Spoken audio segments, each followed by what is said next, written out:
Breaking news, President Donald Trump inutos na atakihin ang northwestern Nigeria. Hindi naman nag-aksaya ng oras ang puwersa ng Amerika. Nagsagawa ng sunod-sunod na airstrike sa naturang lugar at ang nakapagtataka, ang pag-ataking ito ay sa hiling na rin ng gobyerno ng Nigeria. Ano nga ba ang nangyari?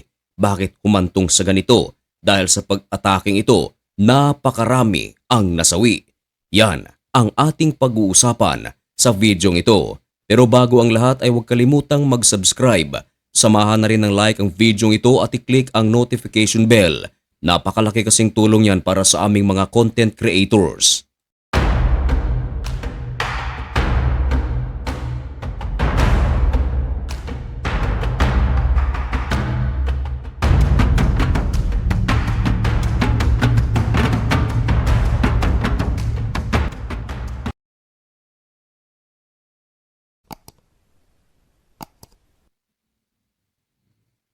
Maligayang pagbabalik mga kaibigan.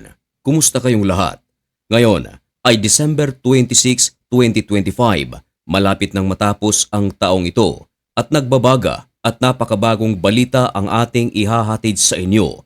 Dako muna tayo sa balitang Nigeria. Ang ating pag-uusapan ngayon ay tungkol sa isinagawang pag-atake ng puwersa ng Amerika sa loob mismo ng Nigeria. At ang pag-ataking ito mga kaibigan ay talaga namang pinag-usapan dahil hindi ito basta-basta, hindi ito ordinaryo. Bakit? Sapagat ang pag-ataking ito dahil na rin ito sa request ng gobyerno ng Nigeria. Bihira lamang ito mangyari na mag-request ang isang bansa na atakihin ang kanilang bansa. Pero nangyari talaga ito mga kaibigan. Kaya nang matanggap ng Amerika ang request ng Nigeria, hindi na nagdalawang isip, hindi na nag-aksaya pa ng oras ang puwersa ng Amerika. Sa utos ni President Donald Trump, agad na nagliparan ang kanilang mga fighter jets at napakaraming airstrike ang kanilang isinagawa sa northwestern Nigeria. Ang grupo na inatake ng puwersa ng Amerika ay ang mga militanteng grupo sa bansang ito na tinatawag din na Islamic State o ISIS. Marami tuloy ang mga nagtatanong, hindi ba kaya ng gobyerno ng Nigeria na sugpuin ang grupong ito nang sila-sila lamang sapagat kinakailangan pa nito ang puwersa ng Amerika? Well, ganun pa man mga kaibigan, magkakaibigan kasi ang Amerika at ang presidente ngayon ng Nigeria. Kaya hindi ito tinanggihan ni President Donald Trump. Ngayon, ano naman ang dahilan kung bakit nag-request ng airstrike ang presidente ng Nigeria?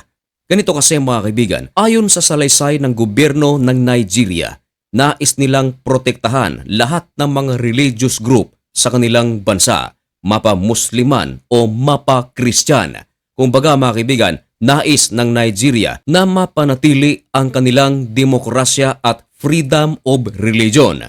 Ngayon, ang grounds ng Nigeria kung bakit ito humiling ng airstrike sa Amerika dahil sa sunod-sunod na pag-atake ng mga ISIS sa mga Christian group sa loob mismo ng Nigeria. Sunod-sunod na kasi ang kanilang ginagawang karahasan, lalong-lalo na sa mga Christian group. Ngayon, alam naman natin na itong si Donald Trump ay Christian din.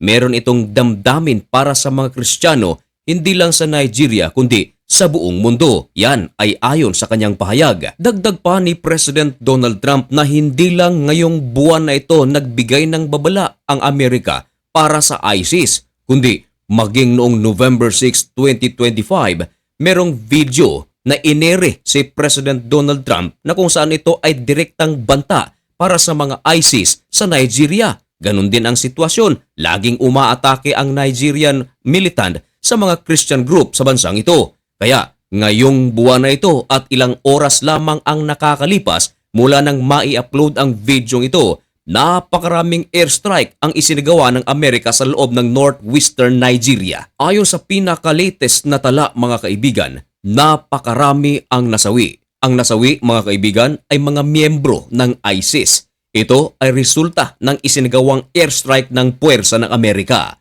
Hindi lang puwersa ng Amerika ang umatake, kundi ayon sa ulat, kasama rin palang umatake ang puwersa ng Nigeria. Kumbaga, coordinated ang pag-ataking ito. Baka naman hindi maniwala ang iba. Baka sabihin nila gawa-gawa lang yan para makapag-content ang usapang banal. Well mga kaibigan, bawal po dito ang gawa-gawa lamang. Lahat ng ating mga sinasabi ay merong basihan. Katulad na lang ng isa sa ating mga ebidensya. Ibinalita pa nga ito ng The New York Times. Hindi lang New York Times, maging ang Bloomberg, Reuters, CNN, The Times of Israel at marami pang iba. Ang punto kung bakit ko ito sinasabi mga kaibigan ay hindi po fake news ang balitang ito. Talagang nagsagawa ng napakalaking airstrike ang Amerika sa loob mismo ng Nigeria. Samantala, si Pete Hegseth sa kanyang social media account ay nagpasalamat ito sa gobyerno ng Nigeria dahil nakikipagtulungan daw ito upang masugpo ang karahasan sa mundo. Nangako pa ang gobyerno ng Amerika na marami pa silang gagawing tulong para sa gobyerno ng Nigeria. Maging si President Donald Trump mismo nagbigay ng pangako sa Nigeria na tutulungan nito ang bansang ito upang makamit din ang kanilang tinatawag na peace and order. Dahil ayon kay President Donald Trump, ayon sa kanilang mga tala at sa mga naibabalita, libu-libo raw kasi ang mga Christians ang nasasawi sa loob ng Nigeria at ang pagkasawing ito ay bunga ng pag-atake ng mga Islamic State or ISIS. Galit na galit si President Donald Trump sa pangyayaring ito. Ayon sa kanya, hindi na ito normal. Kinakailangan ng may gawin ang gobyerno ng Amerika at ng Nigeria dahil sa loob ng maraming taon, ngayon lang nangyayari ito. Meron mang mga nangyayari noon pero mas matindi ngayon dahil libu-libo na ang mga napapaslang na mga Christian sa iba't ibang bahagi ng mundo, bunga ng pag-atake ng iba't ibang grupo naman. Ayon naman sa ibang mga commenters, kahit na hindi pag-uusapan ang relihiyon, mapa-Islam man o mapa-Christian, talagang hindi makatao ang ganitong pangyayari. Dagdag pa ni President Donald Trump, hindi na raw siya masisisi ng ISIS dahil sa kanilang ginawang pag-atake, sapagkat matagal ng panahon na binabalaan sila ng gobyerno ng Amerika na ihinto ang kanilang karahasan na ginagawa sa mga inosente. Pero patuloy pa rin daw sila sa kanilang mga ginagawa. Sa mga religious organization, iba naman ang pananaw dito. Ang pangyayaring ganito ang pagpaslang sa maraming mga Christians sa iba't ibang bahagi ng mundo ay bahagi daw ng mga propesiya na tungkol sa nalalapit na muling pagbabalik ng Panginoong Hesukristo. Tinatawag ito na persecutions. Maraming mga patunay na mababasa sa banal na aklat kung ating babasahin ang Matthew chapter 24.